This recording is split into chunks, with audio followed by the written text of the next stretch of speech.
Assalamualaikum and very good morning to all my dear students of class 8. As you know that we have started a new poem from your Honeywell textbook. The title of this poem is On the Grasshopper and Cricket.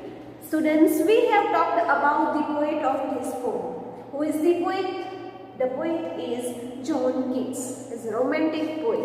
And how he felt this poem to write, because he has just expressed his own experience while he spent much time with the little creatures. And here in this poem he also just included the creatures by symbolizing a person or the different season. So as we know that we have three main seasons, it is the winter, monsoon and summer, and in this season we are just showing many creatures, many tiny insects come out, and they have just contributed themselves with the nature and created the beauty, and they are just, we can say, the increasing the beauty of the nature.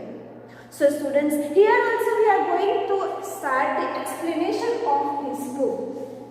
So first of all, I would like to tell you, this is the first stanza with its word meaning I have written here.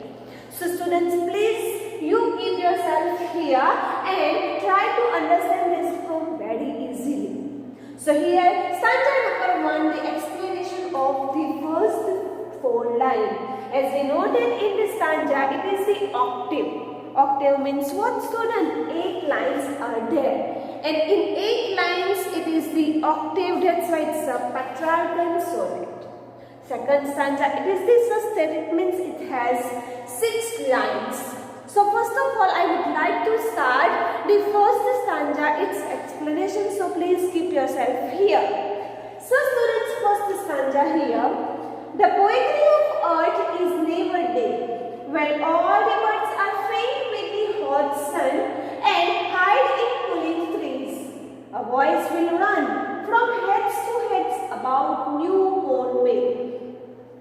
So students, here in the first 4 lines, what the poet say? The poetry of earth. Poetry of earth, it means what? Sound of earth, right? So here it just refers with sound of earth.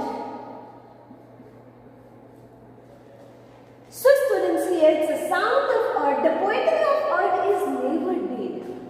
We cannot say this is the only of earth. It is non-living things. It cannot move, it cannot do anything, because it is non-living things. We cannot say these things, students. But here we can say that the poet says that the poetry of earth is never dead. Right? So here the sound, the voice which created by the earth also symbolized as a human being here. Right? As a living things here. That's why the poet said the poetry of earth is never dead, when all the birds are faint with the hot sun. What do you mean by faint, student? Faint means feeling weak and tired. So in every season we cannot say that all the birds are become very lazy and tired. But few birds are there who always just keep themselves very comfortable and very alert, and we can say that they are very conscious about the season. So here also we can say when all the birds are faint with the hot sun.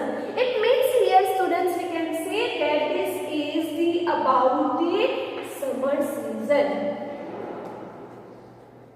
Right? This is about the summer season, because it is about the hot sun.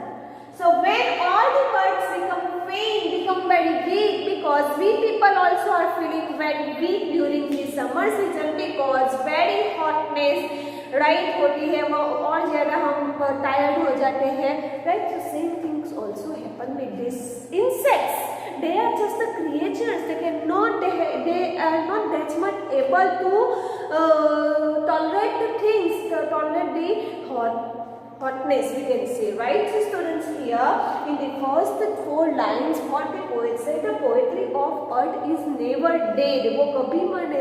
It always continues its voice, its features, its characteristics out, and it directly or indirectly affected on the birds, creatures, also on human beings.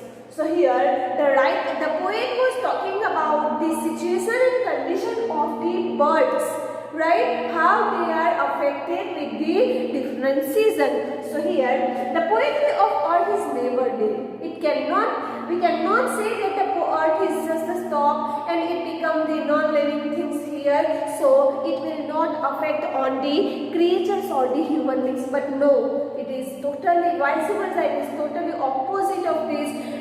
The poetry of earth always continues, right? And it just always gives its effect to everyone. So here the victim of this voice and sound also become the birds, right? Here. And hide in cooling trees, a voice will run, right?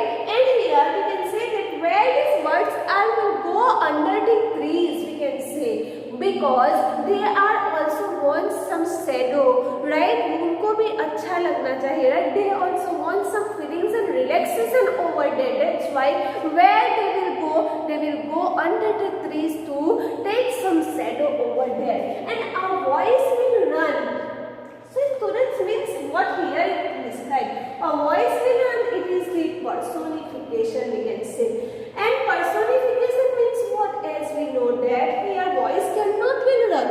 Students, we can say voice is just treated like a person who is running there, right? So it is just a personification, right? That just run. Its a voice will be treated like a person who is running. So it is treated with the person. Because we cannot say it is just who is running, we can say who is running. Right? Voice cannot run, but voice is just personified with the person. Right? Person can run in here. The poet said, the voice will run. Whose voice, students? The earth voice. Right? So here this is totally stanza based on the personified with the living things activation, living things action. Same. So, and hide in cooling trees, a voice will run from heads to heads about a new moon made. Heads means what, students? A fence formed by closely growing bushes. You can see here this is the garden, and around at the corner we can say ऐसे हम bushes बनाते हैं, right? जो बनाते हैं ना corner के ऊपर पूरा गार्डन को कवर करने के लिए जो हम बसेस बनाते हैं उसको बोलते हैं made.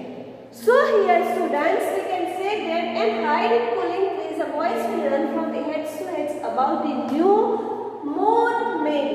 Right? So here in this 4 line the poet was talking about the situation and condition of the birds in the hot summer, in the summer season. So we can say that student, these birds are just hiding themselves under the trees and they are just taking the shadow, right, by just hiding under the heads to heads, under the bushes, under the fences, right, and they are taking the coolness, right, coldness over there because this was the summer season, right, and they also just, they have not stopped their work to do, but they have continued that work by taking the shadows from the trees, from the bushes, from the fences. So in this 4 line the poet was talking about the characteristics of the nature and the sounds of the nature, sounds of the earth, right? So here in the 4th line we have talked about the summer season.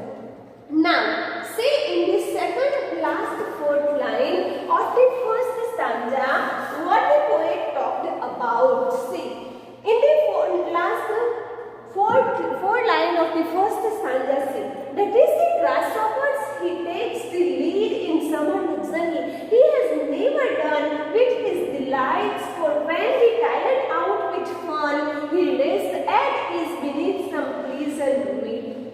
So students, here we can say in the last 4th line of the first stanza the poet was talking about one of the small creature जो हम बोलते हैं ना grasshopper, उसको बोलते हैं, that is the grasshopper. Now in the summer season what the actions done by the grasshopper?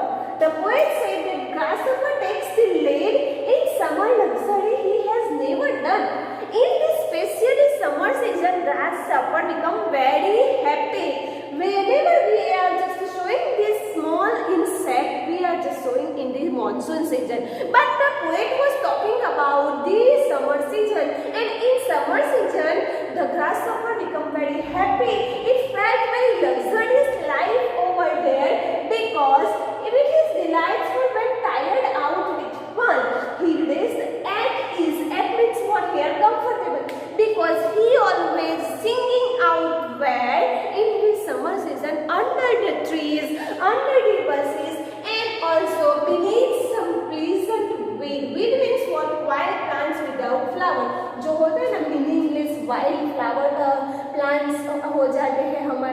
है उसको फिर हम निकाल, अंदर जाके वो ग्रासहॉपर अपना गाना गाता है. You can also listen that ऐसे साउंड वो क्रिएट करता है, right. So here the grasshopper never become very tired and weak in the summer season, but what it was doing, it is just going under the weed, under the wild plants, and it always continued its singing over there, and it created the sound, it created the voice.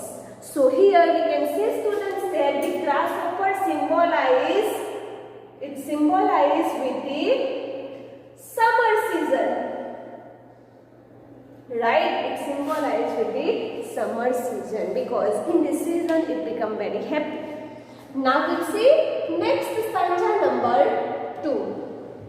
What the poet talked about. See, in stanza number 2 we see what the poet explained about the cricket insect.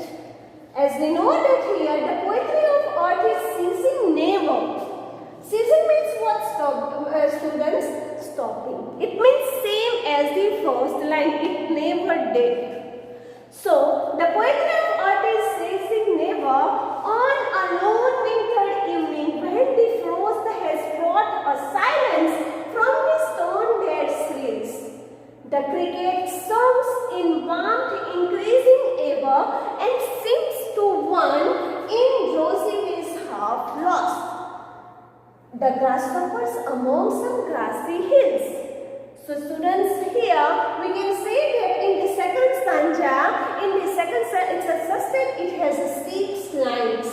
You can see here. Now what the poet was talking about, see, the poetry of art is never, is ceasing never, it's stopping never. It continues its sound created around itself. So here in the second line, what is it? On a lone winter, lone means what, student? Lonely, alone. So on a lonely winter evening when the frost means snow, has brought a silence from the stone-dead streets. Brought means what, brought about, and streets means what, students? Loud noise. See, students, here what poet was talking about. See, he said that on a lonely winter, it means here in the second stanza the poet was talking about the winter season, and it directly symbolizes with the cricket. So here it is about the cricket in the second stanza. The lonely winter evening when the frost has brought a silence from the stones that thrills the cricket song in warmth increasing. See, students, here whenever it becomes the evening in the winter season, what the cricket was doing, cricket was starting to sing under from the behind of the stone of the streets, right? उसका loud noise वहाँ पे start करता है, कहाँ से? From behind the stones. Right, कोई ऐसे flowers के पीछे जाके नहीं, कोई अंडर ट्रीज के पीछे जाके नहीं, but it just created a sound behind the stone, hills के पीछे जाके वो आवाज क्रिएट करता था.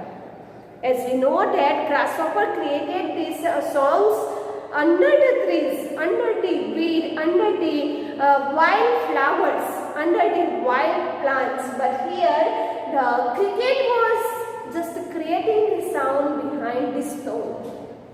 When the frost just brought what, the silence. Frost means snow. Winter में क्या हो जाता है? Snow हो जाता है, right? The hills and everything is covered with the snow. And when the snow just bringing out the silence over there, cricket started its singing behind the stone.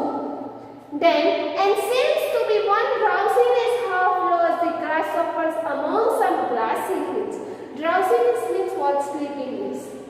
And we can say that when the cricket started to sing over there, it just calling the grasshopper.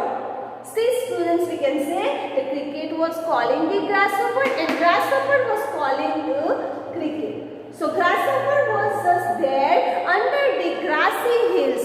Grassy hills means what, students? The hills covered with the grass.